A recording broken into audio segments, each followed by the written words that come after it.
Assalamualaikum sahabat beriman, hari ini kita akan membahas pemanah terbaik pertama dalam Islam yaitu sahabat Rasulullah Shallallahu Alaihi Wasallam. Bayangkan seorang pria tangguh yang dikenal sebagai pemanah pertama dalam Islam.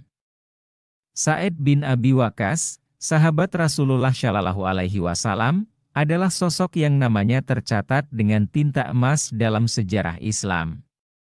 Dengan keberanian, ketulusan iman, dan strategi perangnya yang brilian, Sa'id menjadi salah satu jenderal perang paling dihormati dalam Islam. Sa'id bin Abi Waqqas lahir dari keluarga bangsawan Quraisy. Ia termasuk salah satu dari 10 sahabat yang dijamin masuk surga. Ketika berusia 17 tahun, Sa'id menerima dakwah Rasulullah Shallallahu Alaihi Wasallam dan menjadi salah satu orang pertama yang memeluk Islam. Keberaniannya terlihat sejak awal, bahkan ia dikenal sebagai orang pertama yang menumpahkan darah di jalan Allah dalam sebuah konflik kecil di Mekah. Namun, salah satu momen terpenting dalam hidupnya adalah menjadi pemimpin pasukan Muslim di Perang Qadisiyah melawan Kekaisaran Persia. Perang Qadisiyah adalah titik balik dalam sejarah Islam, di mana pasukan Muslim yang jauh lebih kecil menghadapi salah satu kekaisaran terbesar dunia, Persia. Saat itu, Khalifah Umar bin Khattab memilih Sa'id bin Abi Waqqas sebagai panglima perang. Keputusan ini bukan tanpa alasan. Sa'id dikenal bukan hanya sebagai prajurit pemberani, tetapi juga sebagai orang yang cerdas dan memiliki hubungan dekat dengan Rasulullah Shallallahu Alaihi Wasallam. Bayangkan situasinya. Persia memiliki tentara yang lebih besar dan perlengkapan perang yang lebih lengkap. Namun, Sa'id tidak gentar. Dengan keyakinan penuh kepada Allah, ia memimpin pasukannya dengan strategi yang cerdas. Salah satu strategi Sa'id yang terkenal adalah memanfaatkan medan perang. Di Padang Qadisiyah, ia memilih tempat yang mempersulit gerak pasukan Gajah Persia.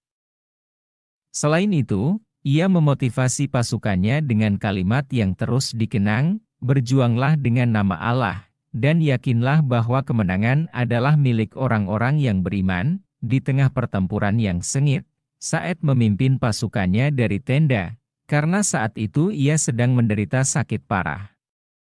Meskipun begitu, semangatnya tak surut. Ia terus memberikan komando dengan tepat, mengarahkan strategi untuk melumpuhkan gajah-gajah perang Persia, yang menjadi senjata utama mereka. Keberanian dan kecerdasan Sa'id membuahkan hasil. Pasukan Muslim berhasil menghancurkan barisan gajah dan menghancurkan moral tentara Persia. Setelah 4 hari pertempuran yang sengit, kemenangan pun diraih oleh kaum muslimin.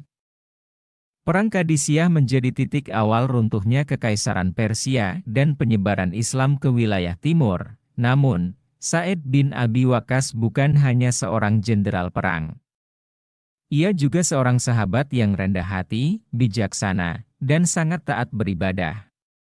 Rasulullah Shallallahu Alaihi Wasallam pernah bersabda tentang dirinya, "Ya Allah, tepatkanlah bidikan Sa'id dan kabulkanlah doanya." Doa ini menjadi simbol keistimewaan Sa'id. Ia dikenal sebagai sosok yang doanya selalu dikabulkan oleh Allah. Ketika Kekaisaran Islam terus berkembang, Sa'id tetap menjadi sosok yang sederhana. Meskipun ia adalah panglima perang yang sukses, ia tidak pernah memanfaatkan kedudukannya untuk keuntungan pribadi. Di akhir hidupnya, Sa'id memilih hidup tenang di pedesaan, jauh dari hiruk-pikuk politik. Kisah hidup Sa'id bin Abi Waqqas adalah bukti bahwa iman, keberanian, dan kecerdasan dapat membawa perubahan besar dalam sejarah. Dari pemanah pertama dalam Islam hingga jenderal yang menaklukkan Persia, Sa'id adalah contoh teladan bagi umat Muslim di seluruh dunia. Hari ini, kita mengenang Sa'id bin Abi Waqqas sebagai salah satu pahlawan besar Islam. Ia mengajarkan kita bahwa keimanan dan pengabdian kepada Allah adalah kunci sejati menuju kemenangan. Sa'id bin Abi Waqqas, seorang pemanah, panglima, dan sahabat yang mulia. Kisahnya adalah inspirasi abadi yang akan terus dikenang oleh umat Islam. Terima kasih telah menyaksikan kisah ini. Jangan lupa untuk like, share, dan subscribe agar Anda tidak ketinggalan kisah inspiratif lainnya. Sampai jumpa di video berikutnya. Assalamualaikum sahabat beriman, semoga kita semua selalu dalam rahmat-Nya.